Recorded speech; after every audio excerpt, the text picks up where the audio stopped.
축복해드릴까요? 사랑합니다. 축복합니다.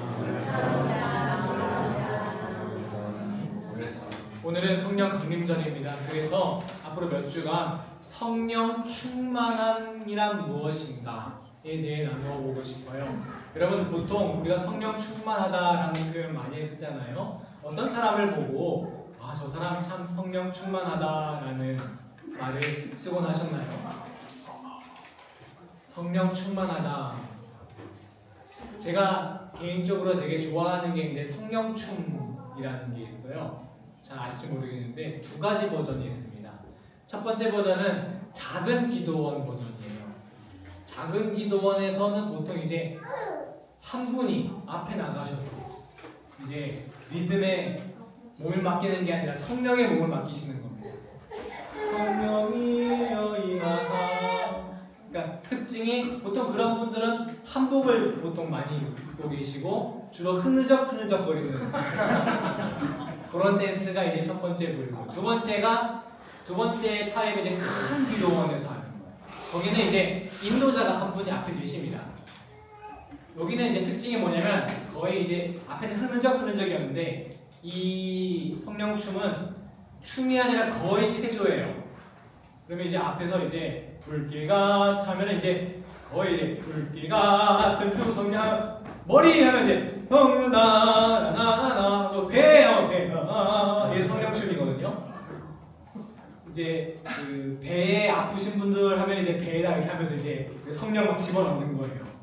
뭐 그런 우리가 성령 충만하다 그런 장면을 뭐 이런 얘기도 하는데, 보통 우리가 성령 충만하면 뜨거움과 많이 연관지어 생각하는 것 같아요. 그래서 우리가 보통 성령 충만하다라고 하면은 기도를 아주 세게 하고 크게 기도하고 신유의 역사 일어나고 또 방언의 은사 나타나고 뭐 그런 걸 우리가 성령 충만하다, 뜨겁다라고 표현하고, 또 대표적으로 그런 그런 활동, 기도하고 신유 은사 나타나고 이런 거 우리가 소위 성령의 역사라고 표현하잖아요. 그리고 그것이 많이 그 위주로 많이 목회가 진행되는 곳을 우리가 오순절, 성령교회 이렇게 표현하기도 하고요. 이렇게 우리가 성령 충만하면 보통 뜨거움과 많이 연결을 짓습니다. 그거 굉장히 중요합니다. 우리가 2000년 교회 역사 가운데 뜨거움이 많이 없었거든요. 또 성령의 역사가 많이 없었거든요. 그런데 이 뜨거움을 통해서 성령의 역사가 발현되고 있는 건 사실입니다. 하지만 뜨거움만이 성령의 역사가 아니거든요. 오늘은 앞으로 몇 주간 성령 충만에 대해서 조금씩 더 살펴보도록 하겠습니다. 제가 있는 교단은 감리교인데 다른 교단은 제가 정확하게 알지 못하지만 모든 목사들은 다 소속이 있습니다. 그 교회에 소속되어야 한다는 거예요. 이 굉장히 중요해서 감리교의 경우에는 이유 없이 2년 동안 어느 곳에 소속되어 있지 않으면 제명이 됩니다. 소속이라는 것이 그 사람의 위치, 이 사람이 어디에서 일할 수 있는지, 일할 자격이 있는지, 어떤 역할을 할 수 있는지를 나타내는 굉장히 중요한 요소이기 때문입니다. 또한 어느 곳에 소속됐는지에 따라서 그 사람의 성향이 결정되기도 하죠. 어떤 장로교회에 소속되어 있는 목사냐, 순복음교회에 소속되어 있는 목사냐. 여러분 이미지를 한번 떠올려 보세요. 장로교회에 소속되어 있는 목사님, 순복음교회에 소속되어 있는 목사님. 벌써 어떤 이미지가 딱 다르시죠? 느낌이 다르죠? 소속이라는 게 이렇게 중요한 거라는 거죠. 저는 개인적으로 교단의 차이를 크게 느낀 적이 있었는데 대학원 논문을 쓸 때였어요. 저는 대학원 수업 때 굉장히 감명받고 은혜가 충만해졌던 수업이 하나 있었는데 어떤 독일의 신학자에 대한 수업이었어요. 그래서 저는 이 신학자의 사상을 주제로 삼고 논문을 썼어요. 연구를 시작했습니다. 그러면 이 신학자에 관해서 쓴 다른 논문도 막 찾아보지 않았겠어요? 다른 학교 논문도 막 찾아봤습니다. 그런데 물론 다 그런 건 아니지만 제가 연구를 하는 이 신학자가 다른 교회, 다른 교단에서는 거의 기독교를 망친 이단아처럼 비판을 받고 있더라고요. 건전한 비판에서부터 아주 맹목적인 비난까지 이 학자를 긍정적으로 연구한 논문은 거의 없더라고요. 있다면 저와 같은 출신 선배님들밖에 없었어요. 그러니까 처음에는 야, 이 사람은 참 편향적이다 이렇게 생각이 들었어요. 그런데 문득 저를 객관적으로 돌아보게 되더라고요. 만약 제가 이 학교로 나오지 않고 다른 학교로 나왔더라면 나는 이 학자에 대해서 어떻게 평가했을까? 다른 사람 다 이 사람 나쁜 사람이야 뭐 비판을 하는데 교수님들 가르치는데 나 홀로 이 학자가 참 좋은 사람이야 라고 평가할 수 있을까? 정답은 아니었어요. 제가 이 학자에게 감명을 받고 긍정적인 영향을 받은 것은 100% 제가 이쪽 교단에 있는 학교에 소속되어 있기 때문이더라고요. 그때 제가 크게 깨달은 게 있습니다. 아, 어쩌면 세상에 내가 결정할 수 있는 것은 아무것도 없을 수 있겠구나. 나 스스로 결정하는 건 아무것도 없을 수 있겠구나. 무슨 얘기냐면 무엇이 옳은지 그른지, 무엇이 가치가 있는지, 무엇이 가치가 없는지 우리는 보통 내가 스스로 판단할 수 있다고 봅니다.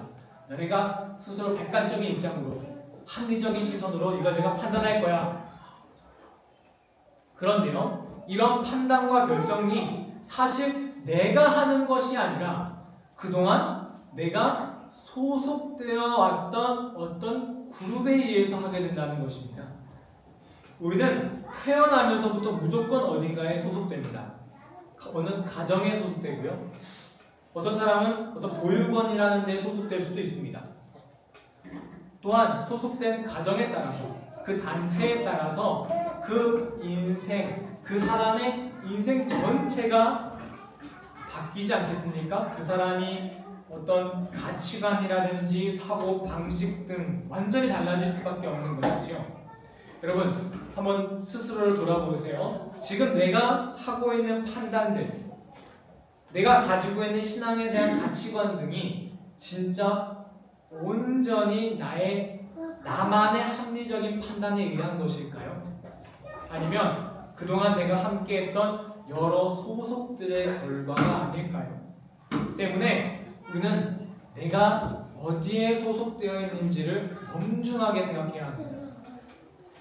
어쩌면 나의 모든 판단이 나의 합리적인 판단이 아니라 그 소속에 의한 판단일 수 있기 때문이죠.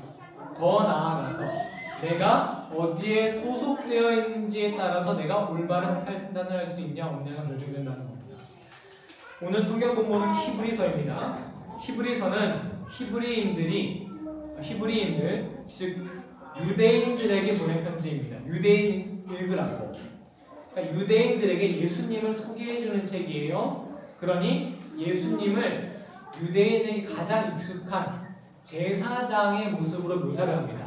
히브리서는요. 오늘 본문 7장 11절을 한번 읽어볼까요?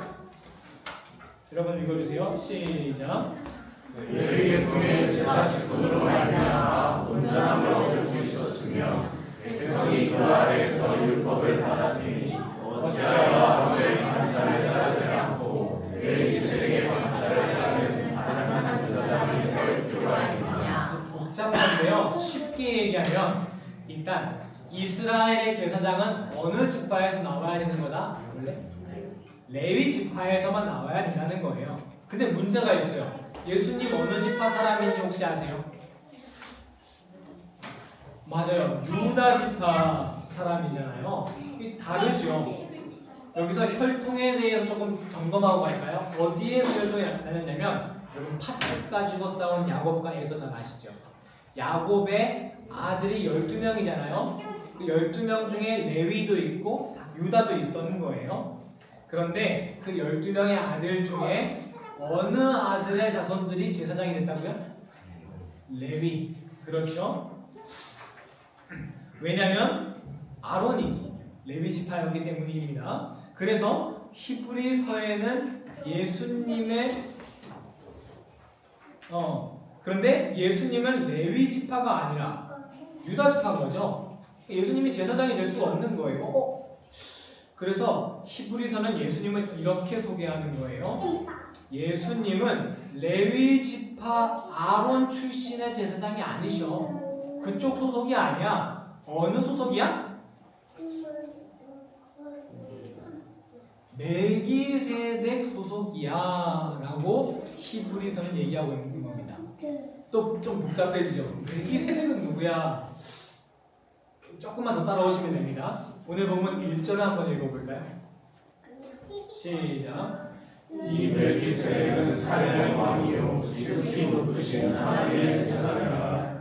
여러 왕을 쳐 죽이고 돌아오는 아브라함을 만나 복을 비는 자라. 멜기세덱은 직분은 왕이자 제사장이에요. 하나님의 제사장.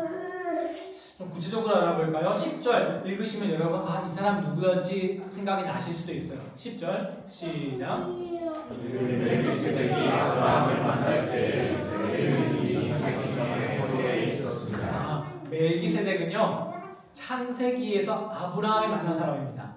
아브라함이 조카를 구하게 여러 왕과 싸우는데 싸운 후에 어떤 그 전리품이 있죠. 그 전리품의 10분의 1을 바친 제사장, 여러분 기억나세요? 그 사람이 멜기세덱이에요.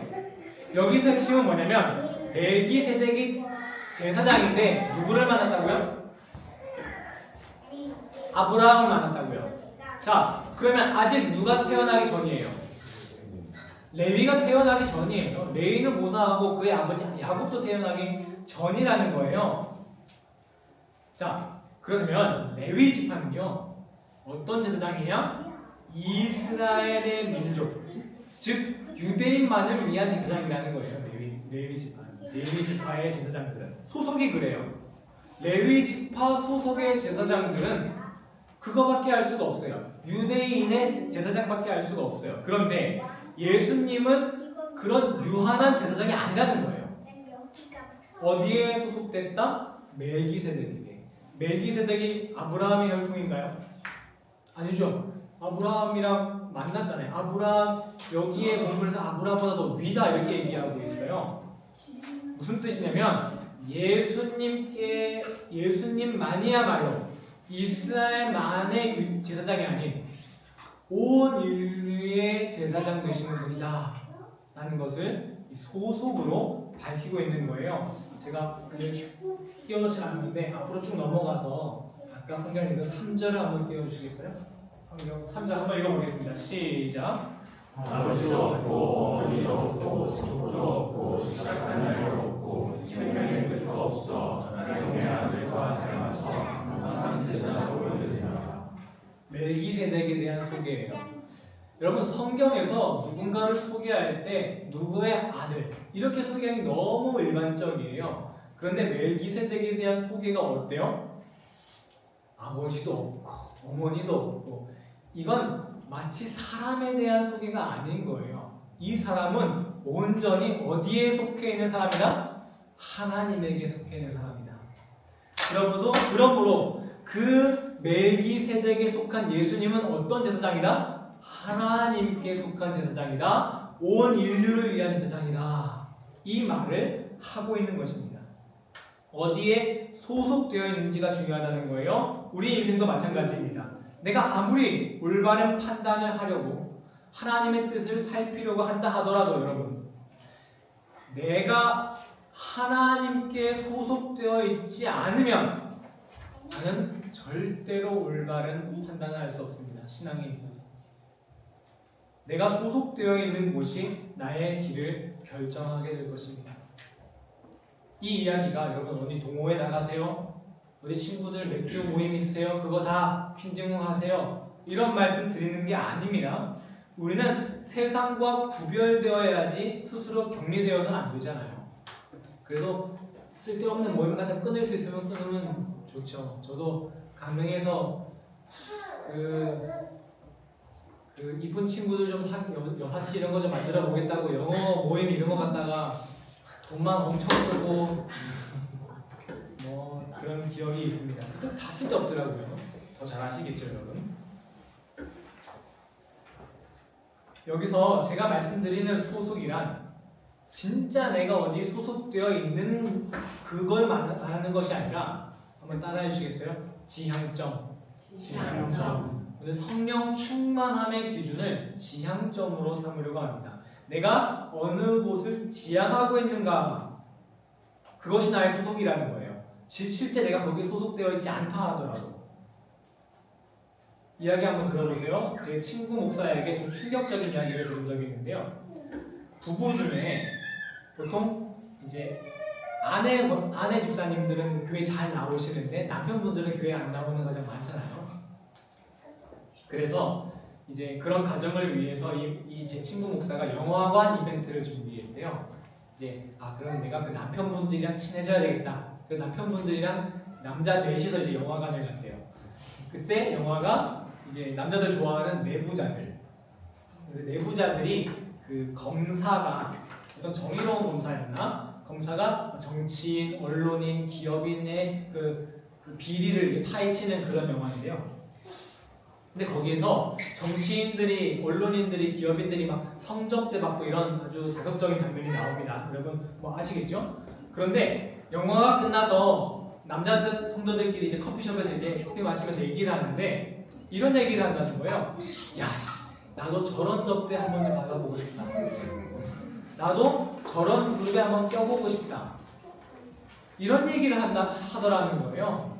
누가 뻔히 같이 있는데? 제 친구 목사가 뻔히 같이 있는데 거기에서 이 친구는 너무 충격을 받았다는 거예요. 어떤 삶을 지향하냐, 그런 삶을 지향하는 것에 대한 거부감이나 옳고 그름의 판단이 전혀 없는 거죠. 실제 이 사람들이 그 그룹에 속해 있습니까? 택도 없죠. 어떻게 속하겠어요? 그 그룹 아니잖아요. 그런데도 올바른 판단 전혀 못하고 있어요. 왜? 그런 그룹에 소속되고 싶다는 그 지향점 하나만으로, 가치관과 판단 기준이 지향점 하나만으로 그 그룹과 똑같이 돼버리고 있는 거예요. 이해되시죠? 내가 어디 소속되느냐의 기준은 내가 실제로 거기에 소속되어 있느냐가 아니라 내가 어느 곳을 지향하고 있느냐. 우리가 어느 그룹을 바라보면 내가 어느 곳에 소속되어 되려고 나의 인생의 방향을 정했는가, 그것이 바로 내 인생을 결정합니다. 그래서 여러분, 너무나 귀한 은혜는요, 우리가 어찌 정말 하나님처럼 거룩한 존재가 되겠습니까? 그 하늘에 속한 사람이 어떻게 되겠습니까? 하지만 하나님께서는 이 죄인 우리를 보고 우리가 하나님께 향하려는 그 작은 마음 하나 보시고 너 우리 편이야. 우리가 아직 연약하고 우리가 하나님 그룹에 속하기 택없이 부족하다 할지라도 하나님 나도 그 그룹에 속하고 싶어요. 이 작은 마음 하나 보고도 야, 너 이제 우리 그룹이야. 의인 삼아 주셨다는 것입니다. 성경에 라합이라는 여인이 있습니다. 그는 여리고 성의 사람이었고 직업은 창기였습니다. 여호수아가 여리고 성을 함락시키기 전에 여호수아가 이제 그 정탐꾼을 보내잖아요. 정탐꾼이 위기에 빠져요. 그 라합의 집에 숨어 들어 있었는데 라합은 어디에 속할지 결정을 했어야 돼요. 이 이스라엘 그룹에 속해서 이 사람들을 숨겨줄지, 아니면 여리고 성 사람이 속해서 이 사람들을 이제 신고할지. 그런데 라합은 두 남자를 숨겨주는 것을 선택함으로 여리고와 이스라엘 중 이스라엘에 소속되기를 결정했습니다. 결국 여리고 성이 무너질 때 이 라합의 집만이 안전하게 보존되었고, 이 라합은 결국 어떤 인물이 됩니까? 예수님의 족보에 올라가는 여인이 되지요. 이 이야기는 무엇을 시사합니까? 어딘가에 소속을 정할 때는 우리가 분명하게 한쪽을 결정할 때가 온다는 것입니다. 라합이 어중간히 이쪽 저쪽 고민해서는 될 수 없는 상황이었어요. 이스라엘에게 속할지 아니면 여리고성을 속할지 하나님에게 속할지 아닐지를 반드시 결정해야 한다는 것입니다. 여호수아 24장 15절에 여호수아 이렇게 말합니다. 읽어보겠습니다. 시작. 여호와를 섬기는 것이 너에게 좋지 않게 보이는 너희 조상들이 강석 쪽에서 섬기던 신들이든지 또는 너희가 거주하는 땅에 있는 아모리 족속의 신들이든지 너희가 섬길 자를 공격했다가 오직 나와 내 집은 여호와를 섬기리라 하니. 여러분 어떤 삶을 갈망하시겠습니까? 여러분 선택하세요. 나는 그래도 좀 세상 그룹에 속하면서 어느 정도 속하면서 하나님 잘 믿고 싶어. 이건 안 된다는 거예요. 내가 어디에 소속되어 있는지에 따라 내 인생이 결정되니까요.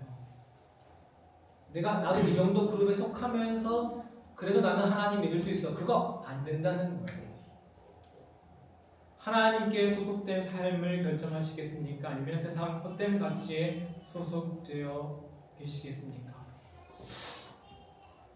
오늘 멜기세덱은 어떤 인물이었습니까? 멜기세덱에 소속된다는 것은 어떤 것이었습니까?